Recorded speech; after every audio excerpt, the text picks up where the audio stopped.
much the same business model of the entertainment industry and managing talent. And we started the first talent agency for very high level freelance technology professionals.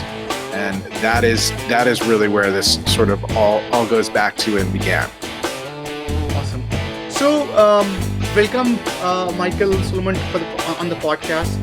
To our listeners and viewers, very few times we have guests who have a good grasp on the talent landscape and understanding whether. And I think what's special about having Michael on our show is obviously they have managed on the creative side. They have helped create a creative side and manage talent there, and they are helping on the technology side. So they understand the whole spectrum of what it takes.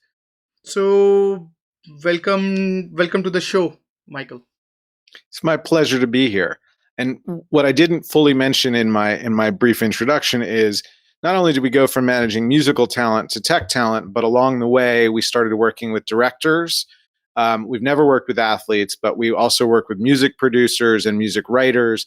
And then we came over and started working with technologists and entrepreneurs and advising entrepreneurs in a startup capacity as well. So by the time we were done, I don't know that I can make this statement really officially, and I say it with a grain of salt, but I believe we probably, as an individuals, manage the largest breadth of kinds of talent that maybe anybody has around. Obviously, there are big talent agencies that do it across many different fields, but we were two individuals that worked with all these people, and we got to just see what makes top talent tick, what makes them, what do they care about, how do you reach them, how do you convey something exciting to them, how do you get them engaged with you, and that became a really powerful tool for HR people and thinking about how to hire, how to attract, how to retain. And unfortunately, I think there's a lot of room for change in that particular part of most companies. That's well said, and thank you for walking us through that. So walk us through the leap. Uh, Creative talent makes sense. Technology world, like help us understand how you can bring these two together. So ultimately, what became clear, which we didn't know, was a theory when we started, was that talent is talent is talent, and people who are high performers have very similar qualities. And so this started with us saying to ourselves, all right, if the music industry is going to implode, what do our skills lend themselves to in order for us to be able to figure out something else to do? And there was no thinking, having been a manager of a rock star, I can go now manage a bank. Like that didn't make sense. So it became obvious when we had the idea that we could try this with tech talent. The first person who we ended up signing, and we signed them to the entertainment company, was this wonderful developer who was also a musician, and he understood the concept of what we wanted to do. And he was the one who, after just a few months' time, said, I don't want to be your client. I want to be your partner. I have all these friends in the tech world. I know people both in the startup ecosystem and the devs, and we can really build this company. And we worked together for a number of years. And he was absolutely right that everybody on the tech side really valued the proposition that we were offering, which was taking the pain out of freelancing by providing high-level guidance, strategy, and also doing all of the negotiation, the contract, the invoicing that, nobody who's making hundreds of dollars an hour should be spending their time on that. And it's certainly going to be boring for them. If you're a data scientist, writing algorithms that solve huge problems and create huge value in the world, the dealing with invoicing is about equivalent to cleaning out your garage. It's not a great use of your time. I think that's fascinating. And so walk us through the time when you were managing creative talent, right? So there was a time in creative talent industry when all the technology disruptions started happening, right? So the labels were sort of the boundaries were depleting, and there was a huge push from iTunes getting in. They're seeing the transformation writing on the wall. So how are you drawing the parallels to whatever is having on the technology side today, where technology is shifting very quickly to the point where I think I really appreciate you for Tenets management, or for at least the on-demand aspect of technology, because I think that's walk us through some of the parallels that you have seen in both the situations. So this is actually a fairly simple equation to me in that our real innovation was backing the tech talent. Do you remember how Cisco for, I don't know, a decade and change just kept the stock just went through the roof over and over and over again? And there were these startups that would come and go. There was the first .com bubble, and everybody who was betting on the startups was taking these giant risks. If you bet on Cisco, you were betting on essentially the analogy is the gold rush. People, it didn't matter where they found gold, they needed to buy a pick and a shovel. So if you were selling picks and shovels, you were going to make money regardless of what that was. That's what Cisco did. Cisco was sort of like infrastructure. We had sort of a similar realization, which is, I don't know what the right technology is right now. I only know that the people who build technology are the ones who are really valuable. And right now, everybody in the ecosystem that sits between company and tech talent is aligned with the company. And it made no sense to us. We said, let's align with the talent, and we don't need to know what the right language or framework is this month, this year. It doesn't matter. If we align ourselves with smart people who are continuous learners, we're always going to have a roster of people who are highly sought after. And little did we know, we thought the talent shortage was bad when we started about a decade ago. Now it's crazy. I mean, coming out of the pandemic, the job market, I don't want to say something that everybody's read and everybody knows, but the job market is bonkers in general. And then when you get to tech talent, it's completely insane. I think one thing that I really find fascinating about the comparison of creative talent and technology folks. So I remember so I spoke to this a football team in East Coast, and one of the assistant coach, and he was making a comparison that how a sports player or a football player is parallel to a sophisticated developer in many aspects. So his point of view was that the creative, like this guy is creative, that guy is creative, this guy is part of a team, that guy is also part of a team. Both are economically incentivized. Both have to work. They're too much at stake when it comes to how they play their game, and it's almost comical to the fact that what he was telling me was, I see that IT guys end up making product for my folks, but they don't make product for themselves. So it was pretty fascinating that he was saying that, okay, I have $1 million player that gets about whatever support system, but they are $1 million workers who are not incentivized the similar way, but their impact is definitely far greater, if not similar to what players had, and it was fascinating. Which is why so many of those $1 million devs end up starting their own business, because that's where they can see the most value out of it. But I think the other point here is, you could be the greatest tennis player in the world that does not give you any skills on how to negotiate an endorsement deal. It doesn't give you any skills on how to deal with any of the elements of the doing business part. It means you're the greatest tennis player in the world, and it takes a lot of work to be the greatest at anything in the world. And part of what anybody does when they get a certain level of success is they start to outsource some of the things they do in their lives. Many people have someone who cleans their home. Could I clean my home myself? I could. Is that a good use of my time? No. So they start to think about, what are all the different things I can outsource? And one of the things about our business model and the business model of talent management and talent agents is we have skin in the game, which is also a chapter in the book.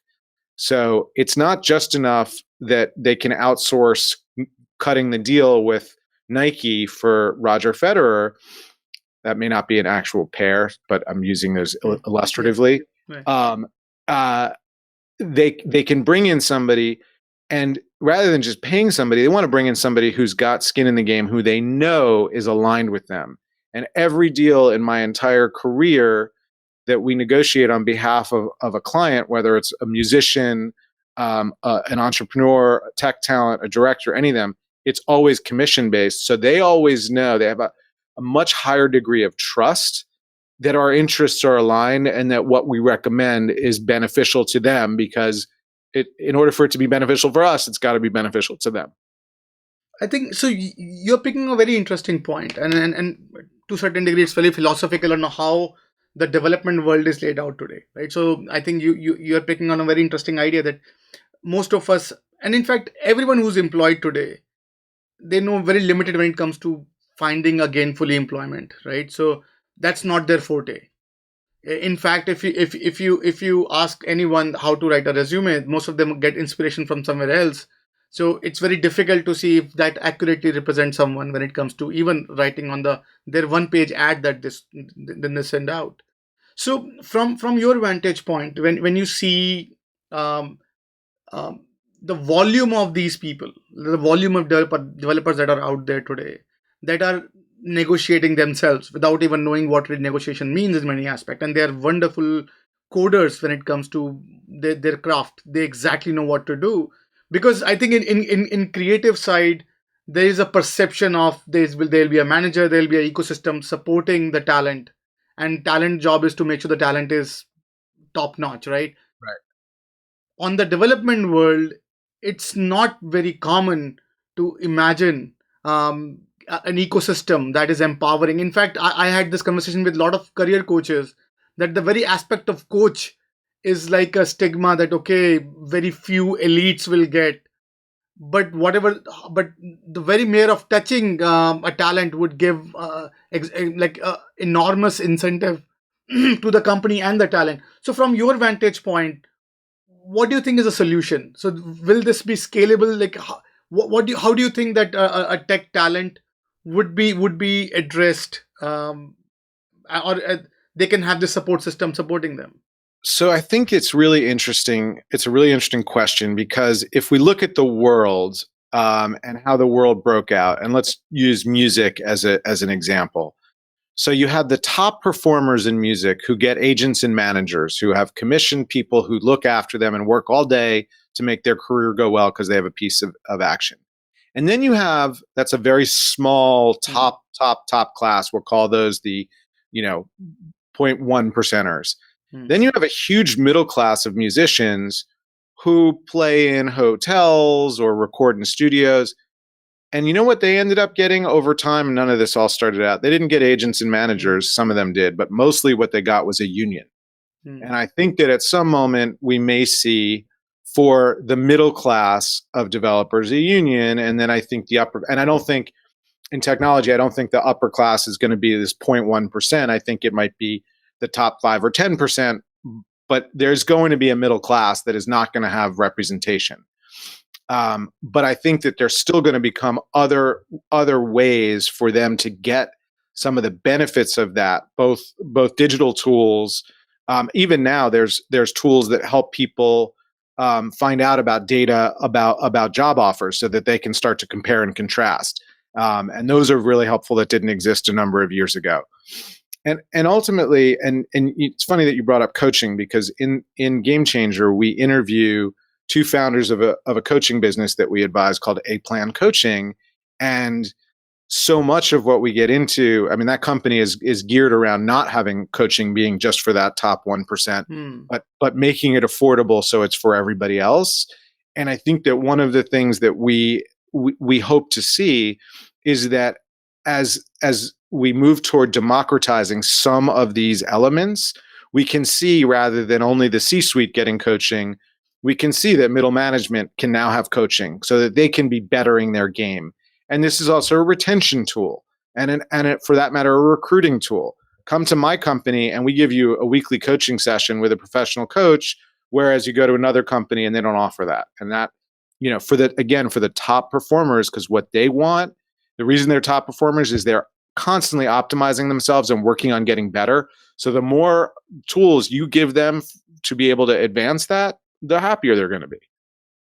I think you use a very interesting word, democratizing, right? So I remember like one of the government agency reached out to us a couple of months back, and I think and they said there's a huge gap that's been created in their ability to train workers, right? And you talk, I think you talk a lot about impact of automation on work, right? So I want to spend few minutes and take your perspective on it. So when you talk about, say, technology worker, they understand technology, they understand. Even for them it's very hard to keep up with the evolution that's happening, right? Now imagine the workforce who are not technology savvy, or who are actually. I'm curious, what's your perspective? Like, how do you democratize gainful employment for those workforce which are pretty much not getting on the bus?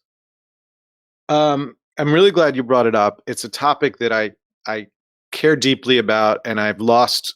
I actually am a very good sleeper, but I proverbially lost sleep over this topic because I don't see a solution on the horizon. And I got to meet Andrew Yang, who ran for president before all of that, because of our mutual concern about this. I do think universal basic income is one viable solution. It only deals with one part of the problem. We put up a website called thedayafterlabor.com where we try and aggregate information about this. We want to educate people. We want people to be as concerned as we are about this. This has nothing to do with me professionally. It's just doing what I do for a living. I see it coming the same way. Being in the music industry, I saw the music industry go over a cliff because of technology, and I watched publishing and film and TV right behind it, not doing anything. So because we see this in front of us, we really want to get people talking and thinking about it.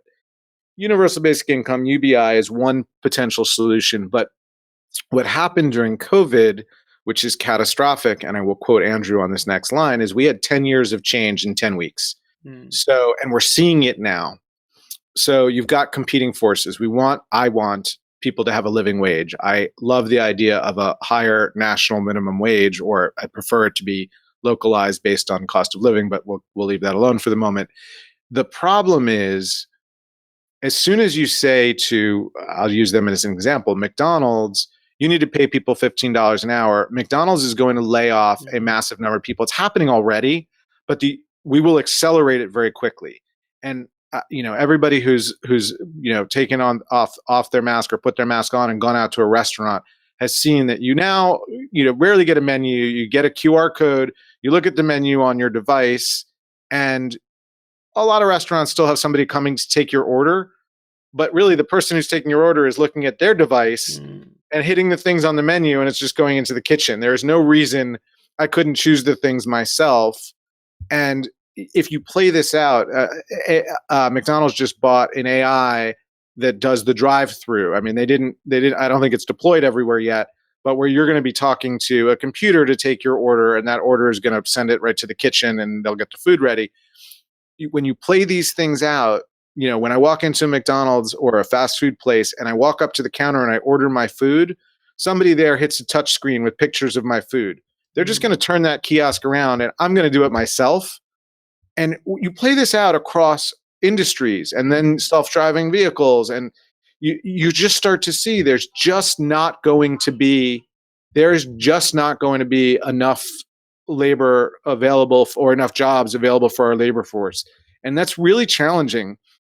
So you've got the two problems that I was mentioning on the Day After Labor site. One is, what are people going to do to make a living and not end up in poverty? And I think we have ways of dealing with that. Second one is, let's just say the government gave you enough money to live a decent life without working. What do you do all day? Like, how do you take that time, talent, energy, and passion and deploy it? And I don't have the perfect answer for either problem. The only thing that I'm so excited about to talk to you about this is more people need to be thinking about this. This needs to be a really big focus. Climate change, yes, the whole world, everybody's in that storm together. We're not all in the same boat, but we're in the same storm. This is very similar. This is really an existential problem that's coming very quickly, and it's not getting quite the attention it needs yet. I think so. You raised on some of the very interesting points, and I think I'm really loving this, having a conversation with you. So I think so from a technologist point of view. So if I wear my technology hat, right? So disruptions happen. So we call it a S-curve disruption. So things change very quickly, and someone who's trying to catch up, whoever is in this industry find very, very hard to catch up, and everyone else is disrupted, right? So if we go back, there's a dot-com boom. There was an era of internet. There's an era of local drives, where local storages. There's an era of cars coming out. So we have seen sort of these small S curve disruption. One industry just Right. jumped and everyone just else transformed, right? I think so. This is a very interesting time. I think that why I'm having this loving this conversation is, so this is the time when the S curve disruptions are happening on various sectors. So the connectors that is connecting in like internet wires that are getting disrupted. The Right. AI is everywhere getting disrupted. Cloud is getting disrupted. So and our last 30 years increased reliance on technology is seeing that disruption, right? And then when you think about sort of this massive scale of disruption happening, and when you realize that how underprepared the communities are when it comes to their understanding of this disruption and their grasp on what's going on, I'm curious from your vantage point, from your perspective, is it a failure? So the failure that we are seeing to keep everyone gainfully employment, is it a failure for companies to hire people or to create avenues for hiring, or is it a failure of for workers to be trained to be employed? I'm curious, what's your take on that? I think that a lot of it has to do with training in terms of right now, there's a real mismatch in terms of the open jobs and the training for people. So right now, all of a sudden, we've got every restaurant in town is like desperate for people. And there's a lot of debates about why those jobs are open now. But if you look at corporations and you look at the open jobs, everybody's got tons of tech jobs. There just aren't enough people. And if you ask me where we fail on this, we fail because we don't teach people in our education system does not teach people relevant skills for now. And I don't understand how it is 2021 Hmm. and software engineering is not a requirement for people going through school. And I don't mean that they need to come out and be, uber 10xers, but at least give them enough exposure that if they have a little bit of an inkling and they want to go in this direction, they have the tools to be able to learn it. But what we do is we educate people for jobs that don't really exist anymore or that aren't really for jobs. And then we wonder why we have this mismatch. The only sector that like is really big that's going to grow and you don't need a ton of training for, but you do need training, is human care. The aging population is going to need a lot of people to take care of it, and that's a really exciting growth sector. And every other sector for lower skilled people Hmm. is getting disrupted by technology, whether it's automation or AI. But with the industrial and the agricultural revolutions, you had certain things that were being automated, and it was significant, but it wasn't all sectors. And this is virtually all sectors. You name me a company, and I'll tell you what jobs in that company are going away, because it's true in every job. The administrative jobs are getting, it's not that they're going away completely. You still might Right. want a human answering your phone, but you might, because so much is not done by phone, you might go from, I'm making up numbers here, but from 10 people to 2 people, because you just don't need that many anymore. They're not doing as much as they were.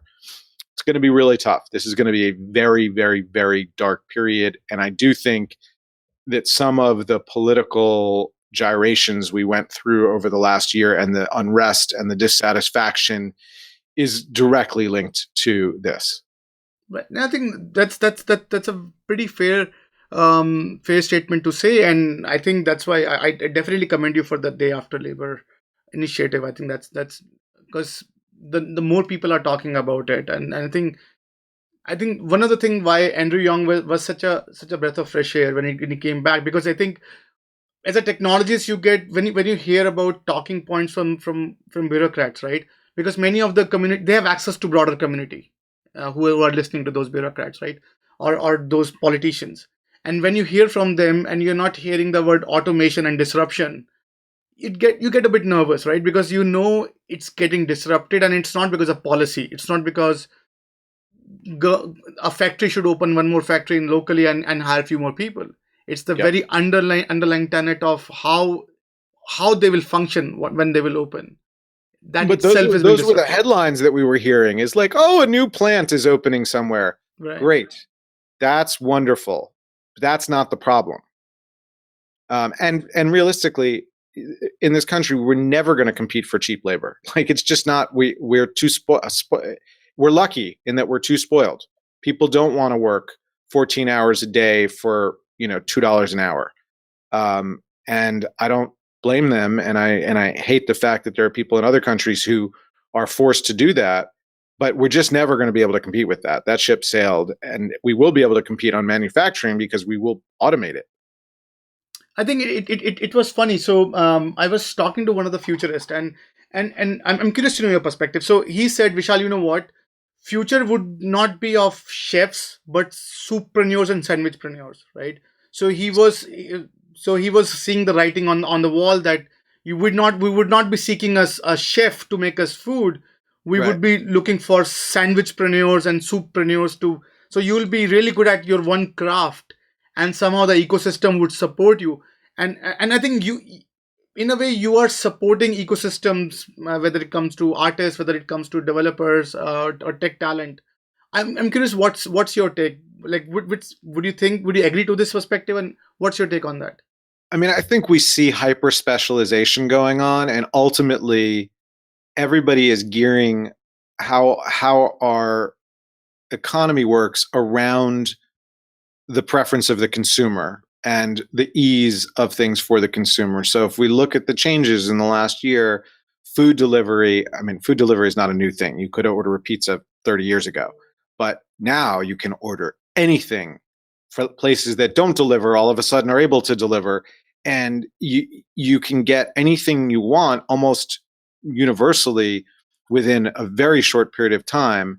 Even if the place doesn't facilitate that, you go on TaskRabbit or a similar service, Instacart, and you've got somebody who's gonna go get it for you. And I think when you think about that, that's the only part of the economy where there are a lot of humans still needed. That's really important. I mean, that's why Amazon is just hiring and hiring and hiring and hiring, which is great. But at a certain point, just like Uber and Lyft, or when they get the technology right, all those people they hired gone, and not in like a 5-year period.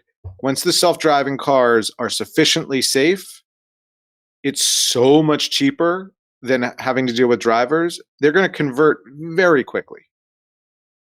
Interesting. So now let's talk about your book a bit. So game changer. So walk us through why write this book, and walk us through a typical reader that you wrote it for.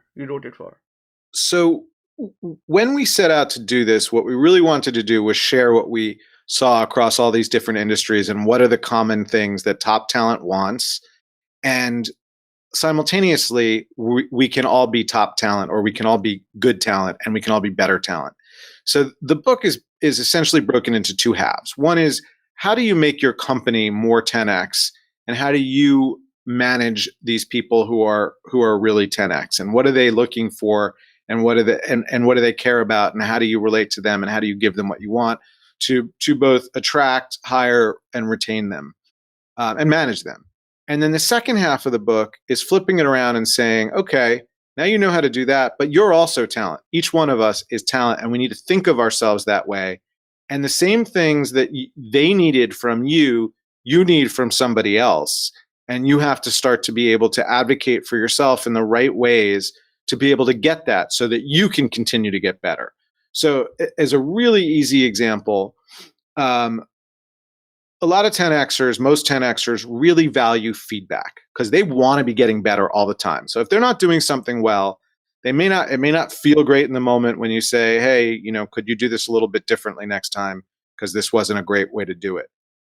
But most of them, a true 10Xer wants that feedback.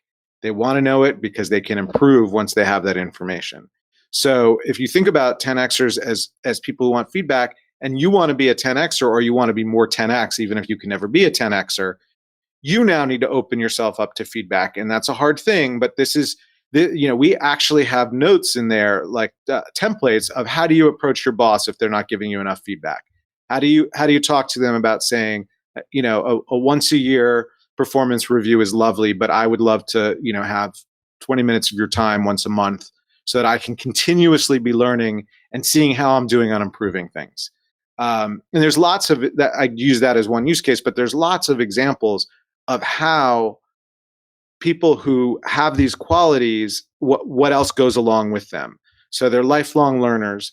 They love problem solving. I can tell you that there are moments where I have our clients say to us, "Oh, that job, that's really boring. I need $300 an hour if I'm going to do that. That thing, that's really interesting. I don't even care if I have to pay to work on that. I don't care what I get paid. I want to do that." And that's a trait of a 10Xer. They love the feedback. They approach things with curiosity. They love problem solving. They have a very impressive EQ to go along with their IQ.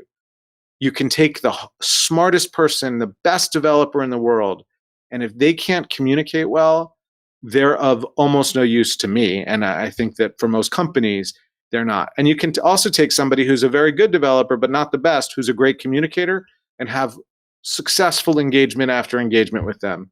So it is important to balance the soft skills with the hard skills. Let me pause there and see if you had any follow-up questions. No, I think that makes sense. So I'm curious, what is 10xer? I'm glad you asked, because not everybody is familiar with that term. So that's a term that came out of the software world, and it stems from the belief that a 10Xer can actually deliver 10 times the value of their peers. And people think, there's a lot of stuff written that it's a myth. We've seen it in action. I've seen a team of 3 people replace a team of 33 people and build something better, faster. And this does exist. And it's not easy to find. I don't really want to debate whether they do exist, because I know they do. And not every 10Xer is delivering 10 times the amount of code or anything like that. Sometimes a 10Xer is the one who sits there for 2 days before they write a line of code and comes up with the really elegant solutions so that they can deliver a product with fewer lines of code, but that's much, a much better solution of the problem being posed. So these are people who are hungry, curious, loves problem solving, deliver more value than their peers, usually by a significant factor, sometimes in actual order of magnitude, and they're amazing, and they're out there, and most of them don't know that they are. Interesting. So I'm curious. So if I want to be a 10xer, and I'm not sure if I am being a 10xer as per your definition. So do you have certain some tenets, or I think you shared some of those qualities a few minutes back, but I'm curious that if I want to be like a 10xer, or I'm almost borderline, like, do you have some insights? Okay, if you do this XYZ, maybe you're in that club. I'm curious. Yeah, I mean, it's not as prescriptive as now you crossed over and you are. That's it. There's no test that like distinctly says that you've now become 10Xer. But we did create a quiz on the book website that allows you to see how 10X your company is and how 10X you yourself are. So there are ways to do that. But we put in a lot of prescriptive information in there. So at the end of each chapter in that first half of the book, we talk about what a 10X manager does in a given situation. And then we talk about what a 0X manager does and what a 5X manager does. And by seeing those side by side, you start to get a very good sense of what it means and how you behave in a way that yields these great results from the people that you're trying to work with.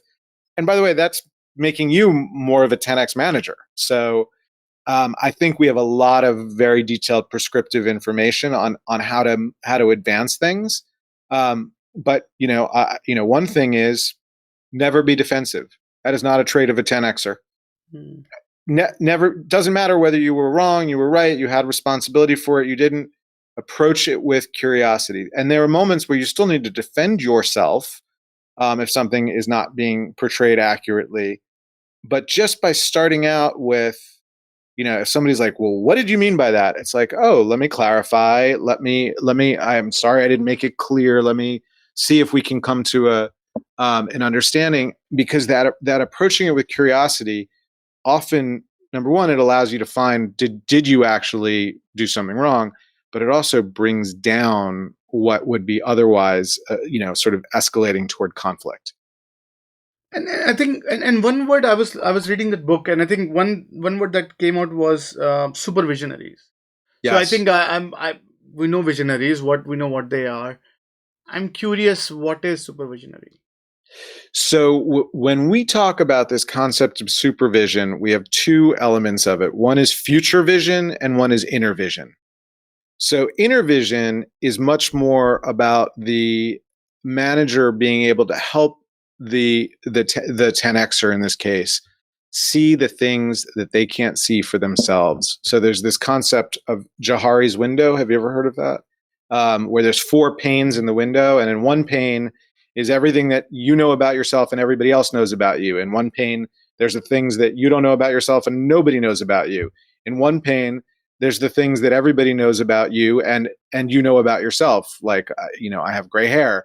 Those are common. And then the last pane, the one that really matters, is the one that other people know about you that you don't know about yourself. When you can be the inner visionary of that problem for somebody and you help them eliminate a blind spot, you are contributing to their 10xness, and that will breed loyalty. They will appreciate that, and they will also see the value that if I stay with this person, they will be honest with me. They will tell me when I'm failing. They will tell me how to improve it, or at least help me think through it. And that's a hugely valuable property. Future vision is a similar quality in that you're helping the person see that which they may not be able to see, but it's not necessarily about them. It's being able to see around corners in the future. So for us in our day-to-day life, when we're renting out tech talent, sometimes that's being able to anticipate that this company is going to have additional needs and they're going to want you to stay on to do it. And long before they ask us, will you do that? We're able to say, hey, this is likely going to be a question. We want to be ready. We want you to be ready for the question when it gets asked. What does that look like? And, conversely, on the side of the 10x Ascend business, where we help technologists negotiate full-time job offers, we're often preparing them for what the recruiter may say to them on the call. And what we're doing is using our experience to say, on this call, they're likely to say this to you. And that takes some of the anxiety out of it, and it helps them prepare for what likely will come. Of course, we still don't have a crystal ball, so we're only going with what the data tells us is the likely outcome. I think so.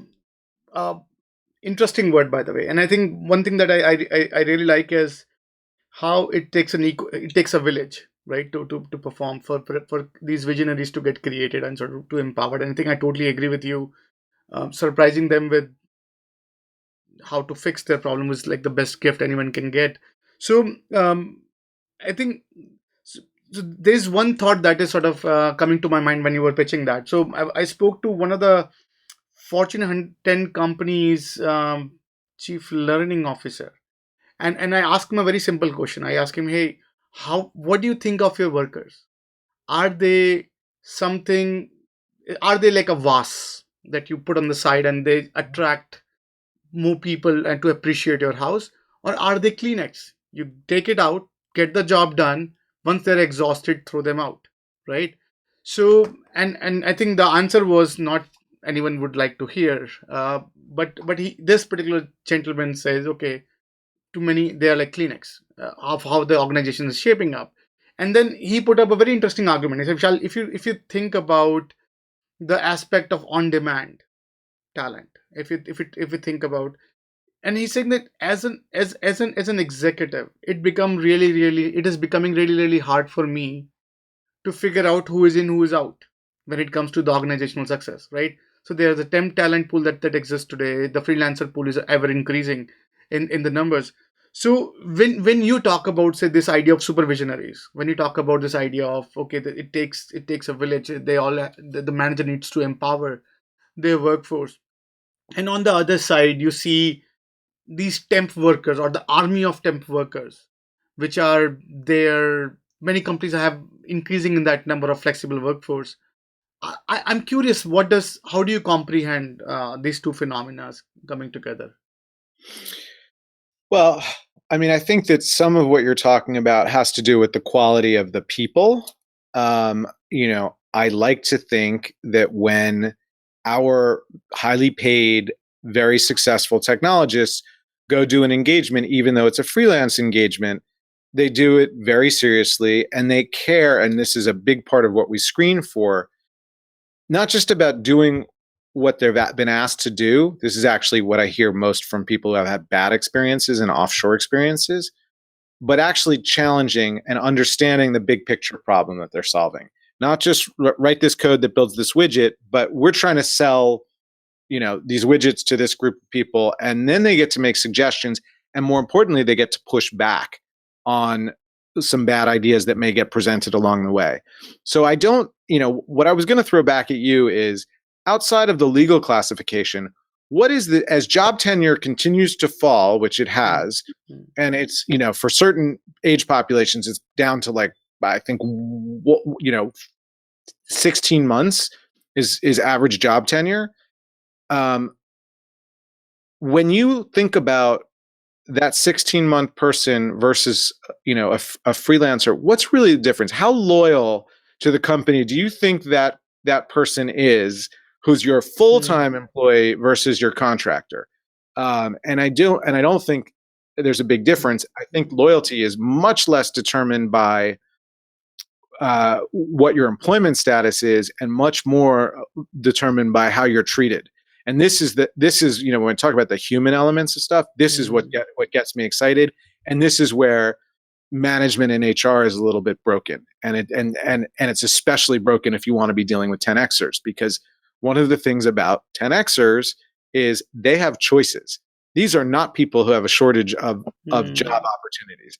These are people, and I've seen it, if they flip on LinkedIn, I'm open to opportunities, we'll have 20 recruiters in 2 days hitting them up with like legit job opportunities. So if you're not treating them well and they're not feeling any connection to their own mission and to your mission, they're going to be out the door in a short period of time. And what you just described about the Kleenex or the tissues is exactly why there's no loyalty. Because if you think about people that way and you treat them that way, and I don't mean this to be braggy, but one of the things that we do is I do a one-on-one with everyone who's a direct report to me monthly.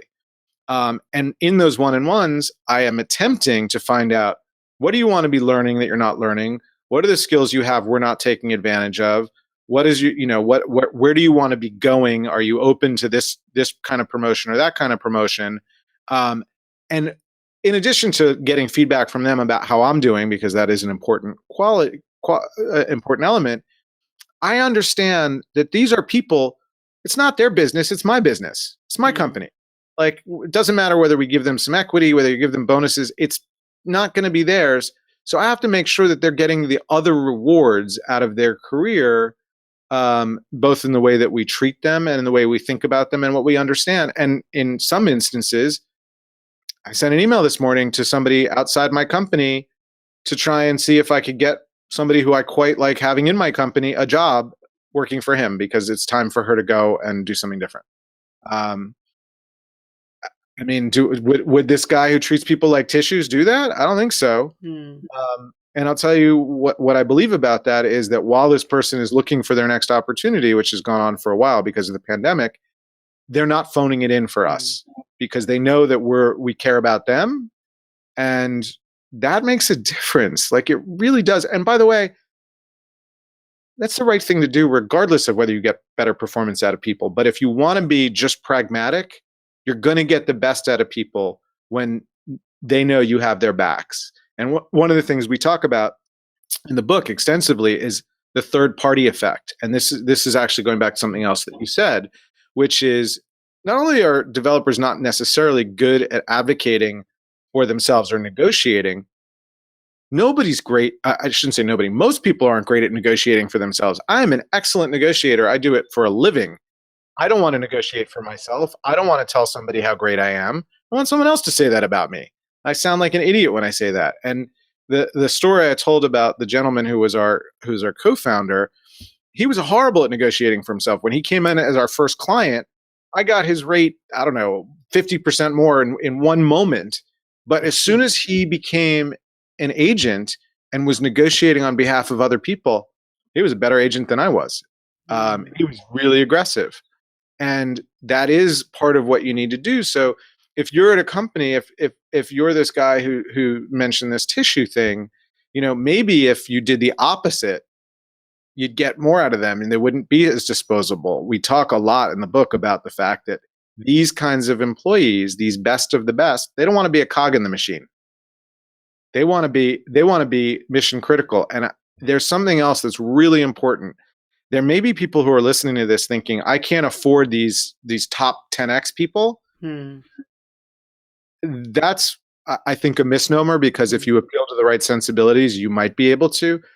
But even if you forget about that, Gen Z and millennials, they care about very much the same things that 10Xers do. And I don't, the origins of that I'm not sure of. But the fact is, they also want to know that they're mission critical and that you see a future for them. And the minute they don't think about that, they don't think that you care about that, they're looking for their next job. So while he's treating people like a tissue, or she is treating people like a tissue, they're looking for their next job because they're being treated like a tissue. That is a self-fulfilling prophecy.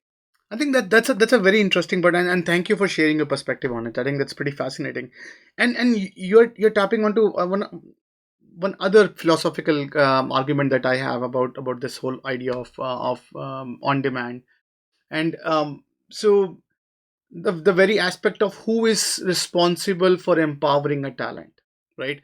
So you talked about like how much you are taking a front seat when it comes to empowering the talent that you're managing, or that are coming through your funnel.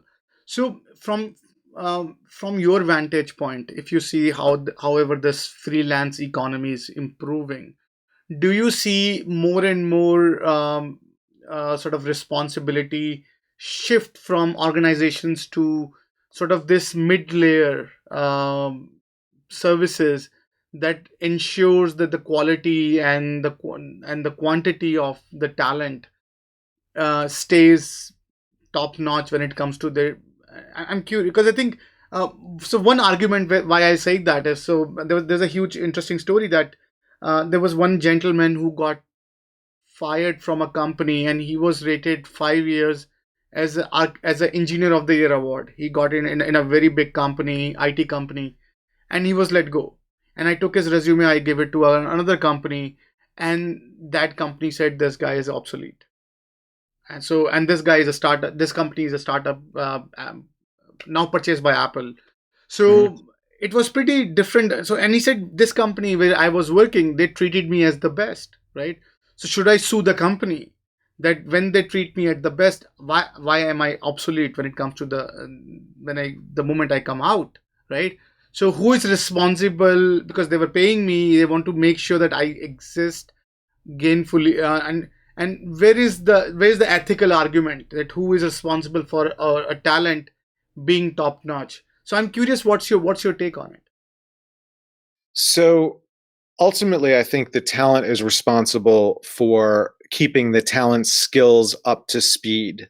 But if you're negotiating a job offer and you are somebody who does need to keep, of course, we all do, your personal and professional development, your growth skills need to be kept up, and you haven't asked in going into the company, what's your stance on personal and professional development? Is there a budget to take classes or attend conferences or whatever format it is?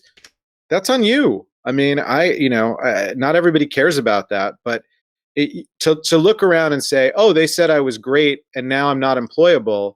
Like it sounds like this gentleman was great for what they needed at the time. And certainly it would be nice if he was a great employee. It would have been wise for them to say, let me get you trained on something. The call I had right before you was with one of our marketing team. And there's this concept called newsjacking. It's not important to go into it. Anybody can look it up. It's new to him. It's not completely old to us. It's fairly new to us. And I said, take this week and go become an expert at this. Do it on the clock. I want to be paying you for this. but go get great at this so we can take advantage of it. If a company's not doing that, if they're not investing in their people, I have a great way to flip this around. I believe that the best investments I've ever made in my life are all in me. They're learning new things, being more efficient, managing my time better. I still spend a lot of time just trying to optimize myself, and I'm pretty optimized, but I still feel like there's more wiggle room. So that's what I do for myself, because that is such a good investment in me. If I'm a company, the best investment I can make is in my people to make sure they're performing really well. And companies that don't do that, that's a tissue. We'll just hire somebody else, and that's fine. So that's a philosophy. That's a way to go. It's not how I choose to believe we should be, but that's okay. But you're going to have turnover, and turnover is expensive. Turnover is really, really, really expensive. That's a very interesting point. And on the book, who is the ideal reader for the book? I'm curious. Like, who do you wrote it for? So the two people, and they can be the same person, the two people that I think it's most beneficial for are managers of humans, especially high performance humans, and HR people, or anybody involved in hiring people, HR people, because we do talk about changes that need to be made in that industry. So as just a very quick example, what does a company ask before they make a job offer to an individual? What's your salary requirement? Or sometimes what were you making before, if it's not illegal in the state that they're in. And then they make a job offer with that information. We created this great tool called a lifestyle calculator, and it's got 24 different attributes that go into a job. And when we start working with somebody, they get 100 points, and they have to distribute them among those 24 different things.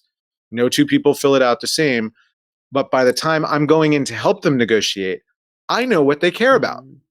Why does a company not know what they care about before they make an offer? And this is not all in service of giving them more. It's actually in service of giving them less, just giving them the right things.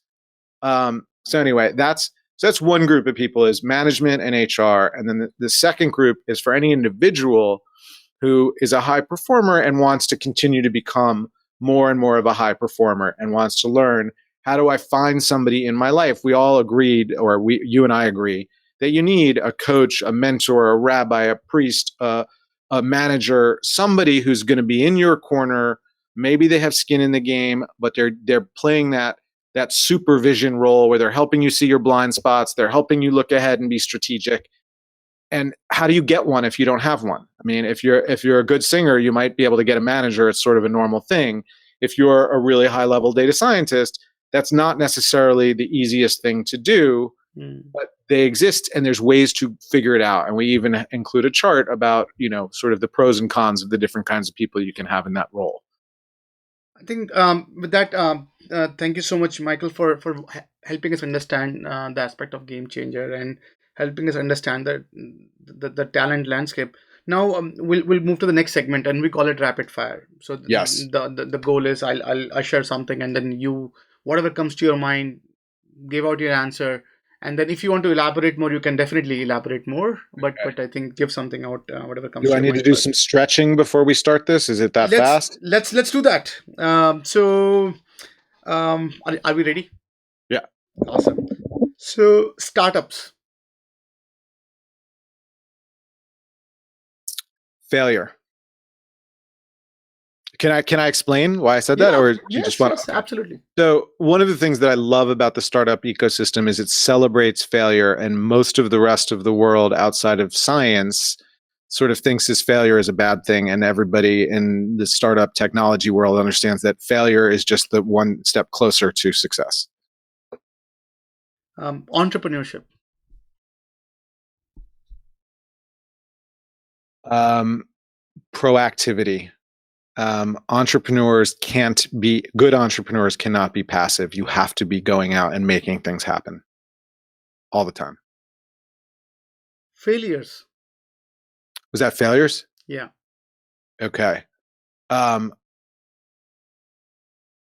Strength and resiliency. None of us None of us, if you ask people what is the best thing you've done in your life, the most significant thing, the thing you're most proud of, no one talks about anything comfortable. They always talk about something where they had to overcome obstacles, because that's why we celebrate that. That feels good.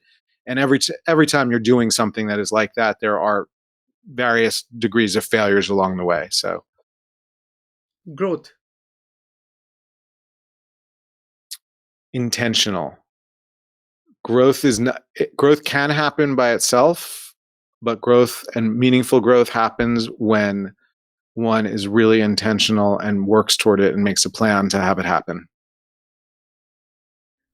Culture. It's not everything, but it's an awful lot. If you allow your culture in your company to suffer because of one bad hire or many bad hires, it's very hard to fix it. You'll corrupt your whole ecosystem. I mean, one bad hire can take down a whole team if you allow them to linger. And I think that it's really important to manage that. Disruption.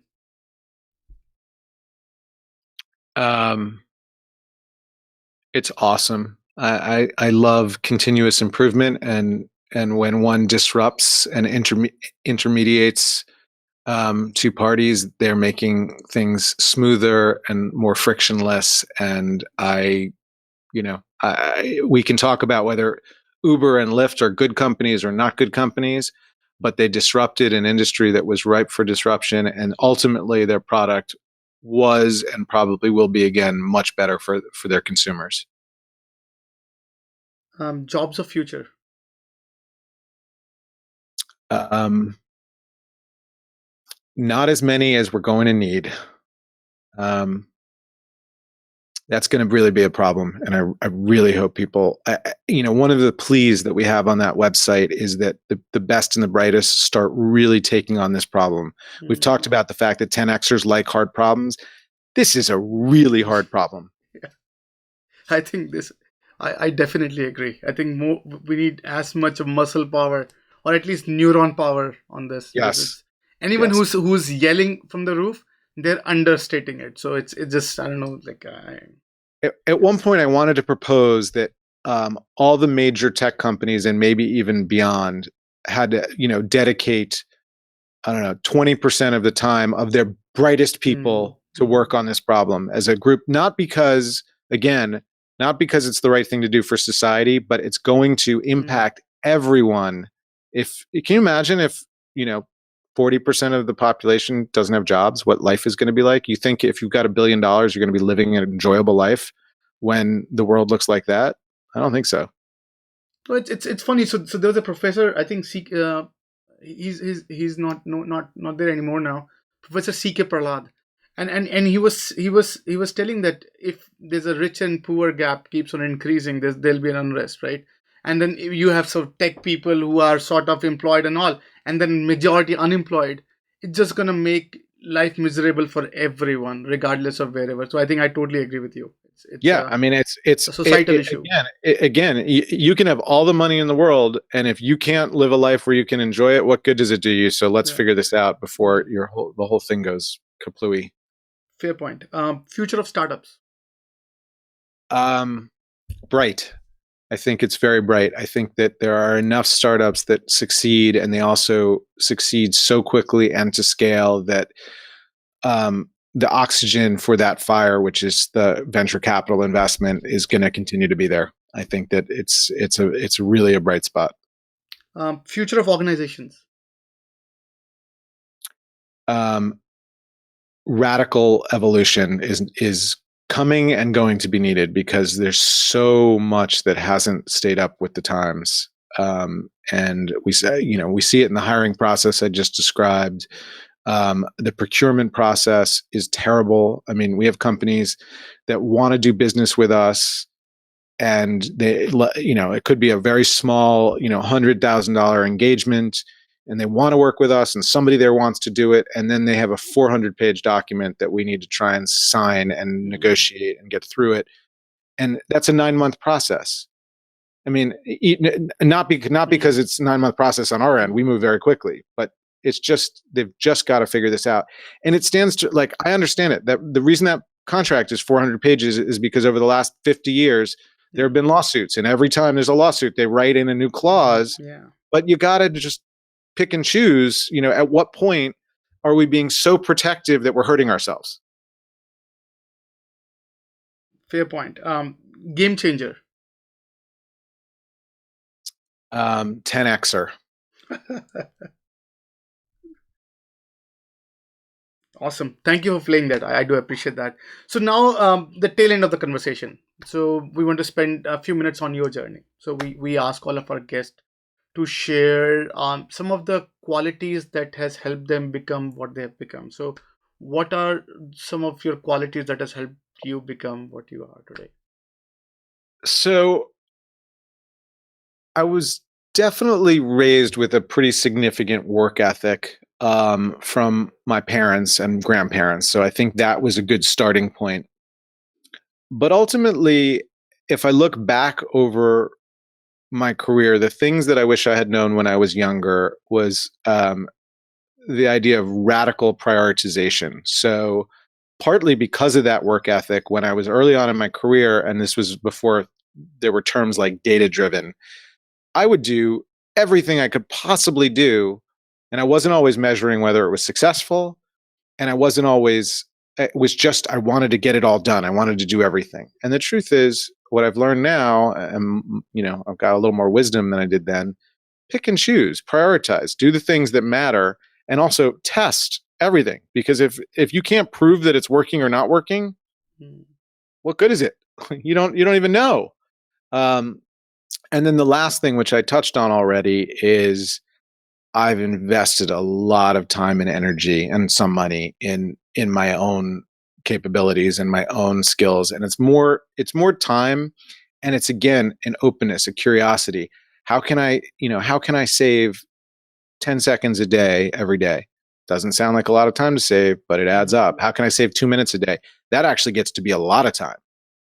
And I get to live the life that I want to live, both as an entrepreneur and as a parent and a husband and a person and a tennis player and all of these things, because I put in that time to make myself more efficient and more streamlined. And I'm sure I have a ways to go. I'm all ears if anybody has ideas, but it's been really valuable.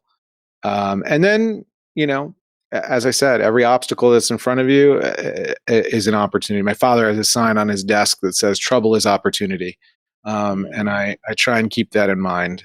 Certainly, the disruption of the music industry turned out to be a great opportunity for us, and it didn't look like that at first.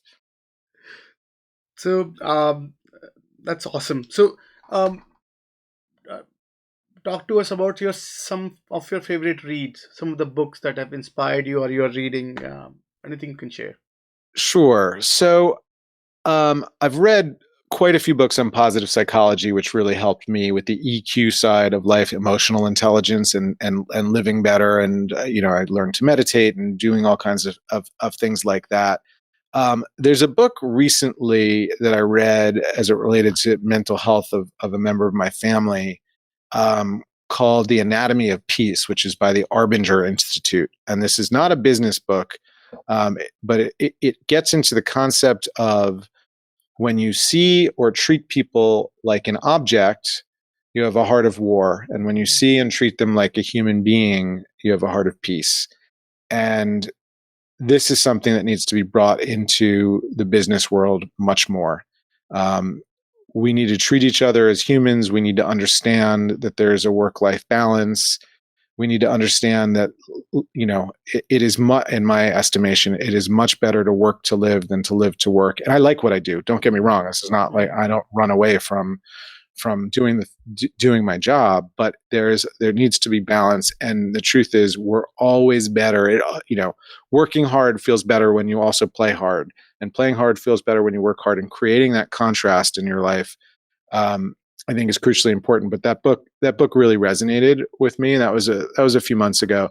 I actually do a lot more reading of periodicals than I do of books. My attention span, like many others, has gotten shorter and shorter, and so much so that I'll even admit reluctantly that a lot of the book reading I do at this point, I read on a summary app where I can read an abstract of the book and get the high level thinking without having to read the whole book, which is not awesome, but it's efficient. Yeah, makes sense. Yes. So thank you on that. So now, last but not the least, so if as a closing remark, you want something that our listeners and viewers can take away from this conversation, like what would that be? What would be your parting thought? So I think the place I'd want to start is that all of us, no matter how good we are, can be better. And the more that you put into moving yourself and your team to be better, the better the results are going to be across the board. And you will build loyalty among your people. There will be direct bottom line influence for your company if you start treating people this way, because turnover will go down. You will be able to attract people differently because they will see something in your company that is appealing to them. Companies used to be able to say, I've got money. That's all I need. That's all you care about is money. If I pay, it's fine. And that's not the world we're living in anymore. And COVID really exacerbated that because people had a whole year and a half facing their mortality, figuring out, is this what I want to do with my life? Which is why we're about to have massive job churn, because everybody was sitting around, if they had a job, holding on to it until it felt safe. And now we're going to watch people change jobs, change careers, change industries. And that's a great opportunity for so many of us. And it's also a challenge for a lot of business leaders. With that, Michael, thank you so much for being gracious with your time and helping us understand the world of 10xers, the world of high performers, the world of whatever is lacking in this. And I think, especially from bottom of my heart, I want to thank you for all you are doing for the workforce of tomorrow, and creating awareness on the impact of automation on depleting work. Because I think, like whenever I spoke, like whenever I talk to someone, when I if they're not concerned or thinking about this topic, I think that gave me a grave concern. If they can do something and they're not doing it, because I think at one point I met Andrew Yang in one of the conversation, and we had this very brief chat, and I was talking that the one thing I really love what you're saying is what I have not heard is a technologies anyone say. And I don't know why. Like anyone who have a very faint understanding of technology understand what's going on, and you guys should be like yelling it out because Yes, it's going to be a problem. So exactly. thank you As a so matter of much. fact, you just mentioned he wrote in my opinion, the definitive book on this issue called "The War on Normal People," and I would Mm. encourage you know when you read that, you really understand that the world is heading toward a cliff, and from an employment standpoint, and we got to do something fast. So thank you so much, and wish you nothing but No, success on the book. And thank you for spending your time with us. it was an absolute pleasure. Thank you for having me. I look Awesome, forward to doing it again. awesome. I was homesick, never really knew that I would have to grow up so quick.